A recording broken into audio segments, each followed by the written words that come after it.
João Wesley, A Tocha Tirada do Fogo, 1703-1791. O céu, à meia-noite, era iluminado pelo reflexo sombrio das chamas que devoravam vorazmente a casa do pastor Samuel Wesley. Na rua, ouviam-se os gritos: "Fogo! Fogo!" Contudo, a família do pastor continuava a dormir tranquilamente, até que os escombros ardentes caíram sobre a cama de uma filha, Hattie. A menina acordou sobressaltada e correu para o quarto do pai. Sem poder salvar coisa alguma das chamas, a família foi obrigada a sair casa afora, vestindo apenas as roupas de dormir, numa temperatura gélida. A ama, ao ser despertada pelo alarme, arrebatou a criança menor, Carlos, do berço. Chamou os outros meninos, insistindo que a seguissem, e desceu a escada. João, porém, que então contava 5 anos e meio, ficou dormindo. 3 vezes a mãe, Susana Wesley, que se achava doente, tentou debalde subir a escada. 2 vezes o pai tentou, em vão, passar pelo meio das chamas, correndo. Sentindo o perigo, ajuntou a família no jardim, onde todos caíram de joelhos e suplicaram em favor da criança presa pelo fogo. Enquanto a família orava, João acordou e, depois de tentar descer pela escada, subiu numa mala que estava em frente a uma janela, onde um vizinho o viu em pé. O vizinho chamou outras pessoas e juntos conceberam o plano de um deles subir nos ombros de um primeiro enquanto um terceiro subia nos ombros do segundo até alcançarem a criança. Dessa maneira, João foi salvo da casa em chamas, apenas instantes antes de o teto cair com grande fragor. O menino foi levado pelos intrépidos homens que o salvaram para os braços do pai. "Cheguem, amigos!" clamou Samuel Wesley ao receber o filhinho. "Ajoelhemo-nos e agradeçamos a Deus. Ele me restituiu todos os meus filhos. Deixem a casa arder. Os meus recursos são suficientes." 15 minutos depois, casa, livros, documentos e mobiliário não existiam mais. Anos mais tarde, em certa publicação, apareceu o retrato de João Wesley e, embaixo, a representação de uma casa ardendo com as palavras: "Não é este um tição tirado do fogo?" Zacarias capítulo 3, versículo 2. Nos escritos de Wesley foi encontrada uma referência interessante acerca desse histórico sinistro. Em 9 de fevereiro de 1750, durante um culto de vigília, cerca das 11 horas da noite, lembrei-me de que era esse o dia e a hora, havia 40 anos, em que me tiraram das chamas. Aproveitei-me do ensejo para relatar a maravilhosa providência. Os louvores e as ações de graças subiram às alturas, e grande foi o regozijo perante o Senhor. Tanto o povo como João Wesley já sabiam naquele tempo por que o Senhor o poupara do incêndio. O historiador Lecky nomeia o grande avivamento como sendo a influência que salvou a Inglaterra de uma revolução igual a que, na mesma época, deixou a França em ruínas. Dos 4 vultos que se destacaram no grande avivamento, João Wesley era o maior. Jonathan Edwards, que nasceu no mesmo ano de Wesley, faleceu 33 anos antes dele. George Whitefield, nascido 11 anos depois de Wesley, faleceu 20 anos antes dele, e Carlos Wesley continuou o seu itinerário efetivo somente por 18 anos, enquanto João continuou durante meio século. Mas a biografia deste célebre pregador, para ser completa, deve incluir a história de sua mãe, Susana. De fato, é como certo biógrafo escreveu: "Não se pode traçar a história do grande avivamento do século passado, o 1700, na Inglaterra, sem dar uma grande parte da herança merecida à mãe de João e Carlos Wesley. Isso não somente por causa da instrução que inculcou profundamente aos filhos, mas por causa da direção que deu ao avivamento. A mãe de Susana era filha de um pregador. Esforçada na obra de Deus, casou-se com o eminente ministro Samuel Annesley. Dos 25 filhos desse enlace, Susana era a 24ª. Durante a vida, seguiu o exemplo da sua mãe, passando 1 hora de madrugada e outra à noite orando e meditando sobre as Escrituras. Pelo que escreveu certo dia, vê-se como se dedicava à oração. Que Deus seja louvado por todos os dias em que nos comportamos bem. Mas estou ainda descontente, porque não desfruto muito de Deus. Sei que me conservo demasiadamente longe dele. Anseio ter a alma mais intimamente ligada a ele pela fé e amor. João era o 15º rebento dos 19 filhos de Samuel e Susannah Wesley. O que vamos transcrever, escrito pela mãe de João, mostra como ela era fiel em ordenar a seus filhos e a sua casa depois dela. Gênesis, capítulo 18, versículo 19. Para formar a mente da criança, a primeira coisa é vencer-lhe a vontade. A obra de instruir o intelecto leva tempo e deve ser gradual, conforme a capacidade da criança. Mas o subjugar-lhe a vontade deve ser feito de uma vez, e quanto mais cedo, tanto melhor. Depois, pode-se governar a criança pela razão e piedade dos pais, até chegar o tempo de a criança poder também exercer o raciocínio. Acerca do casal Wesley e seus filhos, o célebre comentador da Bíblia, Adam Clarke, escreveu: Nunca li nem ouvi falar de uma família, não conheço e nem existe outra, desde os dias de Abrão e Sara, de José e Maria de Nazaré, a qual a raça humana deve tanto. Susannah Wesley acreditava que aquele que poupa a vara aborrece a seu filho. Provérbios, capítulo 13, versículo 24. E não consentia que seus filhos chorassem em voz alta. Assim, apesar de a casa estar repleta de crianças, nunca havia tempos tristonhos nem balbúrdia no lar do pastor. Um filho jamais ganhou coisa alguma chorando na casa de Susannah Wesley. Susannah marcava o 5º aniversário de cada filho como o dia em que deviam aprender o alfabeto, e todos, a não ser 2, cumpriram a tarefa no tempo marcado.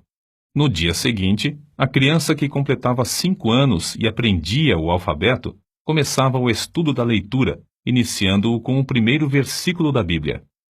Os meninos no lar de Samuel Wesley aprenderam o valor que há em observar fielmente os cultos. Não há em outras histórias fatos tão profundos e atraentes como os que constam acerca dos filhos de Samuel e Susannah Wesley, pois antes de saberem ajoelhar-se ou falar, eram instruídos a dar graças pelo alimento, por meio de acenos apropriados. Logo que aprendiam a falar, repetiam a oração dominical de manhã e à noite, e eram ensinados também a acrescentar outros pedidos, conforme cada desejo em particular. Ao chegarem à idade própria, um dia da semana era designado a cada filho para conversar sobre as dúvidas e dificuldades. Na lista aparecem os nomes de João, para a quarta-feira, e o de Carlos, para o sábado. E para os filhos, o dia de cada um tornou-se precioso e memorável. É comovente ler o que João Wesley, 20 anos depois de sair da casa paterna, disse à sua mãe: Em muitas coisas, a senhora tem intercedido por mim e tem prevalecido. Quem sabe se agora também, na intercessão para que eu renuncie inteiramente ao mundo, terá bom êxito. Sem dúvida, será tão eficaz para corrigir o meu coração como era, então, para formar o meu caráter. Depois do espetacular livramento de João do incêndio, sua mãe, profundamente convencida de que Deus tinha grandes planos para seu filho, resolveu firmemente criá-lo para servir e ser útil na obra de Cristo. Susannah escreveu estas palavras nas suas meditações particulares: Senhor, esforçar-me-ei mais definitivamente em prol desta criança, a qual salvaste tão misericordiosamente. Procurarei transmitir-lhe fielmente ao coração os princípios da tua religião e virtude.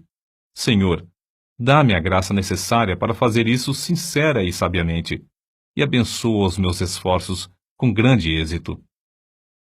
Ela era tão fiel em cumprir sua resolução que João foi admitido a participar da ceia do Senhor com a idade de 8 anos. Nunca se omitia o culto doméstico da programação do dia no lar de Samuel Wesley. Fosse qual fosse a ocupação dos membros da família ou dos criados, todos se reuniam para adorar a Deus.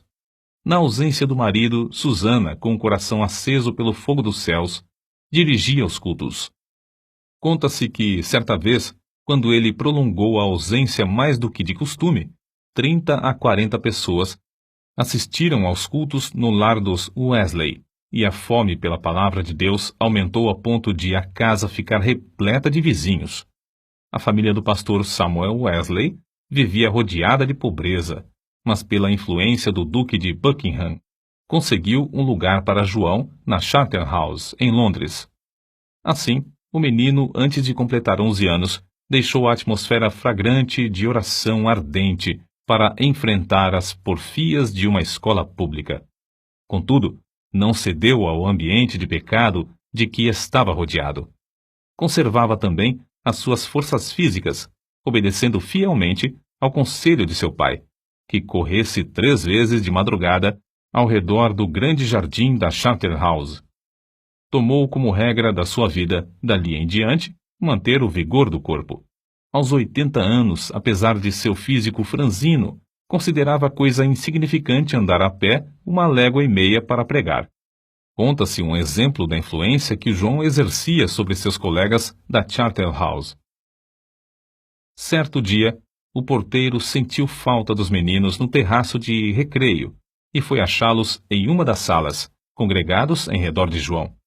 Este contava-lhes histórias instrutivas, as quais atraíam-lhes mais do que o recreio. Acerca desse tempo, João Wesley escreveu: Eu participava de várias coisas que reconhecia como sendo pecado, embora não fossem escandalosas aos olhos do mundo. Contudo, continuei a ler as Escrituras e a orar de manhã e à noite. Baseava a minha salvação sobre os seguintes pontos. Primeiro, não me considerava tão perverso como o próximo.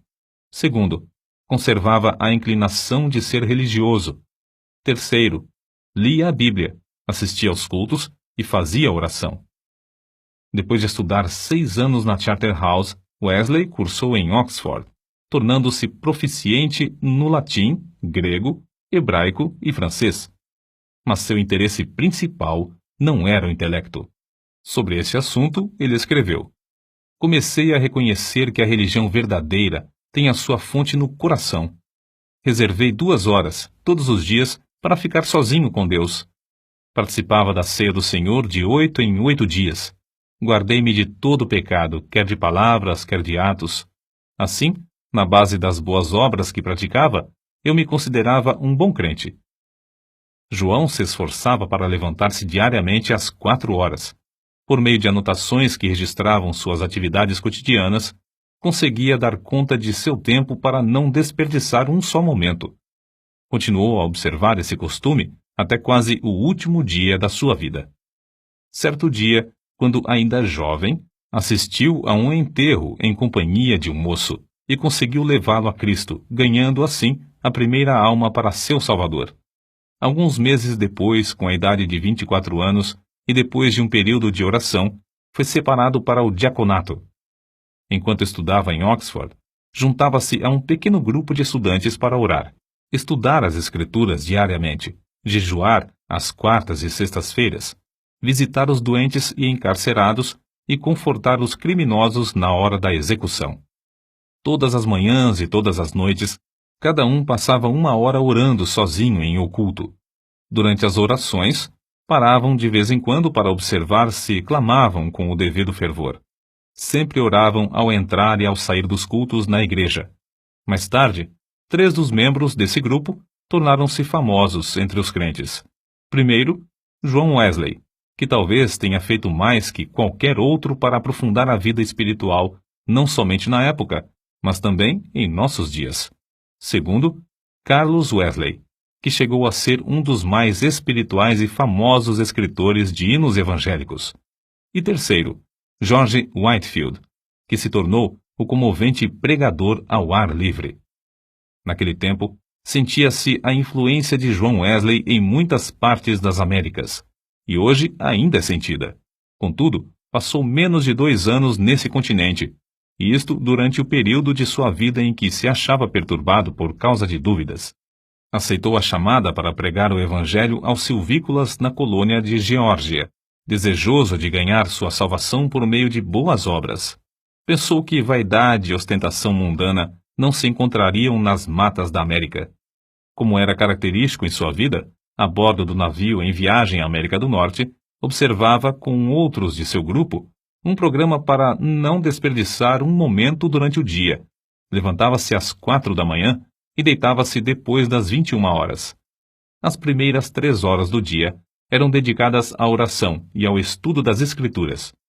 Depois de cumprir tudo o que estava indicado no programa do dia, o cansaço era tanto que, não obstante o bramido do mar e o balanço do navio, dormiam sem perturbação, deitados sobre um cobertor estendido no convés. Na Geórgia, a população inteira afluía à igreja para ouvir a sua pregação. A influência de seus sermões foi tal que, depois de 10 dias, uma sala de baile ficou quase inteiramente abandonada, enquanto a igreja se enchia de pessoas que oravam e eram salvas. Whitefield, que desembarcou na Geórgia alguns meses depois de Wesley voltar à Inglaterra, assim descreveu o que viu. O êxito de João Wesley na América é indizível. Seu nome é precioso entre o povo, onde lançou os alicerces que nem os homens nem os demônios podem abalar. Oh, que eu possa segui-lo como ele seguiu a Cristo! Porém, a Wesley faltava uma coisa muito importante, conforme se vê pelos acontecimentos que o levaram a sair da Geórgia, como ele mesmo escreveu. Faz 2 anos e quase 4 meses que deixei a minha terra natal para pregar Cristo aos índios da Geórgia. Entretanto, o que cheguei eu a saber? Ora, vim a saber o que eu menos esperava. Fui à América para converter outros, mas nunca fora realmente convertido a Deus. Depois de voltar à Inglaterra, João Wesley começou a servir a Deus com a fé de um filho e não mais com a fé de um simples servo. Acerca desse assunto, eis o que ele escreveu. Não reconhecia que esta fé era dada instantaneamente, que o homem podia sair das trevas para a luz imediatamente, do pecado e da miséria para a justiça e gozo do Espírito Santo. Examinei de novo as Escrituras sobre este ponto, especialmente Atos dos Apóstolos. Fiquei grandemente surpreendido ao ver quase que somente conversões instantâneas, quase nenhuma tão demorada como a de Saulo de Tarso. Desde então, começou a sentir mais e mais fome e sede de justiça, a justiça de Deus pela fé. Fracassara na sua primeira tentativa de pregar o Evangelho na América porque, apesar de seu zelo e bondade de caráter, o cristianismo que possuía era uma coisa que recebera por instrução. Mas a segunda etapa de seu ministério destacou-se por um êxito fenomenal. E porque o fogo de Deus ardia na sua alma, chegara a ter contato direto com Deus, através de uma experiência pessoal. Relatamos aqui, com suas próprias palavras, o episódio no qual o Espírito testificou ao seu espírito que era filho de Deus e que veio transformar completamente a sua vida. Eram quase 5 horas, hoje, quando abri o Novo Testamento, e encontrei estas palavras. Ele nos tem dado grandíssimas e preciosas promessas para que, por elas, fiqueis participantes da natureza divina. Segunda carta de Pedro, capítulo 1, versículo 4. Antes de sair, abri mais uma vez o Novo Testamento, para ler estas outras palavras. Não estás longe do reino de Deus. Marcos, capítulo 12, versículo 34. À noite, senti-me impelido a assistir em Aldersgate. Senti o coração abrasado. Confiei em Cristo, somente em Cristo, para a salvação.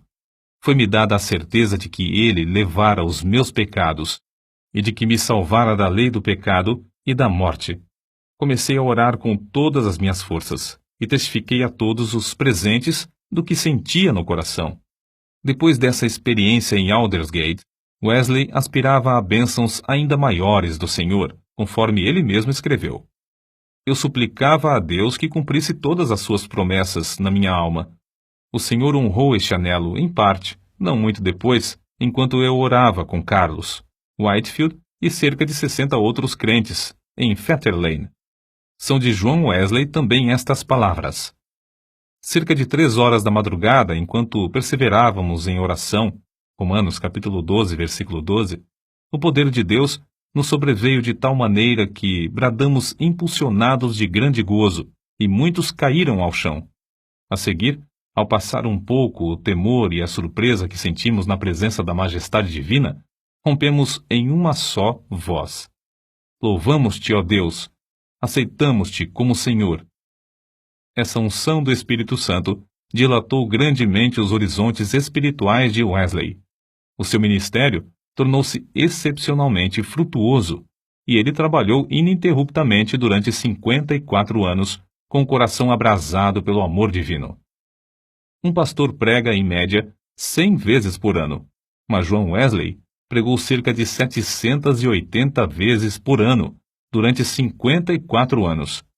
Esse homenzinho, de apenas 1,66 m de altura e pesando menos de 60 quilos, dirigia-se a grandes multidões e sob as maiores provações. Quando as igrejas lhe fecharam as portas, levantou-se para pregar ao ar livre. Embora enfrentasse a apatia espiritual quase geral dos crentes, a par de uma onda de devassidão e crimes no país inteiro, multidões de 5.000 a 20.000 afluíam para ouvir seus sermões. Tornou-se comum, nesses cultos, os pregadores acharem-se tão angustiados que gritavam e gemiam. Se materialistas célebres, tais como Voltaire e Thomas Paine, gritaram de convicção ao se encontrarem com Deus no leito de morte, não é de admirar que centenas de pecadores gemessem, gritassem e caíssem ao chão como mortos, quando o Espírito Santo os levava a sentir a presença de Deus. Multidões de perdidos, assim, tornavam-se novas criaturas em Cristo Jesus nos cultos de João Wesley. Muitas vezes, os ouvintes eram levados às alturas de amor, gozo e admiração. Recebiam também visões da perfeição divina e das excelências de Cristo, até ficarem algumas horas como mortos. Ver Apocalipse capítulo 1, versículo 17. Como todos os que invadem o território de Satanás, os irmãos Carlos e João Wesley tinham de sofrer terríveis perseguições. Em Moorfield, os inimigos do Evangelho acabaram com o culto, destruindo a mesa em que João subira para pregar, e o insultaram e maltrataram. Em Sheffield, a casa foi demolida sobre a cabeça dos crentes. Em Wednesbury, destruíram as casas, roupas e móveis dos fiéis, deixando-os desabrigados, expostos à neve e ao temporal. Diversas vezes, João Wesley foi apedrejado e arrastado como morto na rua. Certa vez, foi espancado na boca, no rosto e na cabeça até ficar coberto de sangue. Mas a perseguição por parte da igreja decadente era sua maior cruz. Foram denunciados como falsos profetas, paroleiros, impostores arrogantes, homens destros na astúcia espiritual, fanáticos, etc. Ao voltar para visitar Epworth, onde nascera e se criara, João assistiu no domingo aos cultos da manhã e da tarde na igreja onde seu pai fora fiel pastor durante muitos anos, mas não lhe foi concedida a oportunidade de falar ao povo. Às 18 horas, em pé sobre o monumento que marcava o lugar em que enterraram seu pai, ao lado da igreja, Wesley pregou ao maior auditório jamais visto em Epworth, e Deus salvou muitas almas. Qual a causa de tão grande oposição? Entre os crentes da igreja dormente, alegava-se que eram as suas pregações sobre a justificação pela fé e a santificação. Os descrentes não gostavam dele porque levou o povo a se levantar para cantar hinos às 5 da madrugada. João Wesley não somente pregava mais que os outros pregadores, mas os excedia como pastor, exortando, confortando os crentes e visitando-os de casa em casa. Nas suas viagens, andava tanto a cavalo como a pé, ora em dias ensolarados, ora sob chuvas, ora em temporais de neve. Durante os 54 anos do seu ministério, andou, em média, mais de 7.000 quilômetros por ano para alcançar os pontos de pregação. Esse homenzinho que andava tantos quilômetros ainda tinha tempo para a vida literária. Leu não menos de 1.200 tomos, a maior parte enquanto andava a cavalo. Escreveu uma gramática hebraica, outra de latim e ainda outras de francês e inglês. Serviu durante muitos anos como redator de um jornal de 56 páginas. O dicionário completo que compilou da língua inglesa era muito popular, e seu comentário sobre o Novo Testamento ainda tem grande circulação. Revisou e republicou uma biblioteca de 50 volumes, reduzindo-a para 30 volumes. O livro que escreveu sobre a filosofia natural teve grande aceitação entre o ministério. Compilou uma obra de 4 volumes sobre a história da Igreja. Escreveu e publicou um livro sobre a história de Roma e outro sobre a da Inglaterra. preparou e publicou 3 volumes sobre medicina e 6 sobre música para os cultos. Depois de sua experiência em Fetter Lane, ele e seu irmão Carlos escreveram e publicaram 54 inários. Disse que, ao todo, escreveu mais de 230 livros. Esse homem de físico franzino, ao completar 88 anos, escreveu: "Durante mais de 86 anos, não experimentei qualquer debilidade de velhice. Os olhos nunca escureceram, nem perdi o meu vigor." Com a idade de 70 anos, pregou a um auditório de 30.000 pessoas, ao ar livre, e foi ouvido por todos. Aos 86 anos, fez uma viagem à Irlanda, onde, além de pregar 6 vezes ao ar livre, pregou 100 vezes em 60 cidades. Certo ouvinte assim se referiu a Wesley: "Seu espírito era tão vivo como aos 53 anos, quando o encontrei pela primeira vez." Atribuiu a sua saúde aos seguintes fatores: primeiro, ao exercício constante e ar fresco; segundo, ao fato de nunca, mesmo doente ou com saúde, em terra ou no mar, haver perdido uma noite de sono desde o seu nascimento, o que não o impedia de participar das vigílias na igreja. Terceiro, a habilidade de dormir de dia ou de noite ao sentir-se cansado. Quarto, ao fato de, por mais de 60 anos, ter o hábito de levantar-se às 4 horas da manhã. Quinto, ao costume de sempre orar às 5 da manhã, durante mais de 50 anos. Sexto, ao fato de quase nunca sofrer de dor, desânimo ou preocupações durante a vida inteira. Não nos devemos esquecer da fonte desse vigor que John Wesley manifestava. Passava 2 horas diariamente em oração, e muitas vezes mais. Certo crente que o conhecia intimamente assim escreveu acerca dele: "Considerava a oração a coisa mais importante da vida, e eu o tenho visto sair do quarto com uma serenidade de alma visível no rosto até quase brilhar." A qualquer história da vida de John Wesley faltará o ponto principal, se não se fizer menção dos cultos de vigília que se realizavam uma vez por mês entre os crentes. Esses cultos se iniciavam às 20 horas e continuavam até depois da meia-noite, ou até cair o Espírito Santo sobre eles. Baseavam tais cultos sobre as referências no Novo Testamento acerca de noites inteiras passadas em oração. Foi assim que alguém se referiu ao sucesso. Explica-se o poder de Wesley pelo fato de ele ser homo unius libri, isto é, um homem de um livro, e esse livro é a Bíblia. Pouco antes da sua morte, escreveu: "Hoje passamos o dia em jejum e oração para que Deus alargasse a sua obra. Só encerramos depois de uma noite de vigília, na qual o coração de muitos irmãos foi grandemente confortado." No diário de John Wesley, há diversas anotações sobre oração e jejum. Entre outras coisas, ele escreveu o seguinte: "Enquanto cursava em Oxford, jejuávamos às quartas e às sextas-feiras, como faziam os crentes primitivos em todos os lugares." Escreveu Epifânio: "Quem não sabe que o jejum das quartas e das sextas-feiras é observado pelos crentes do mundo inteiro? Não sei por que eles guardavam esses 2 dias, mas é boa a regra. Se lhes servia, também me serve. Contudo, não quero dar a entender que o único tempo de jejuar seja esses 2 dias da semana, porque muitas vezes é necessário jejuar mais do que 2 dias. É necessário permanecer sozinho e na presença de Deus enquanto jejuamos e oramos, para que Deus possa mostrar-nos a sua vontade e dar-nos direção.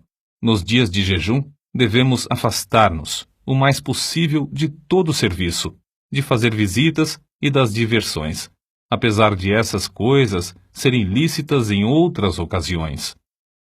Seu gozo em pregar ao ar livre não diminuiu na velhice.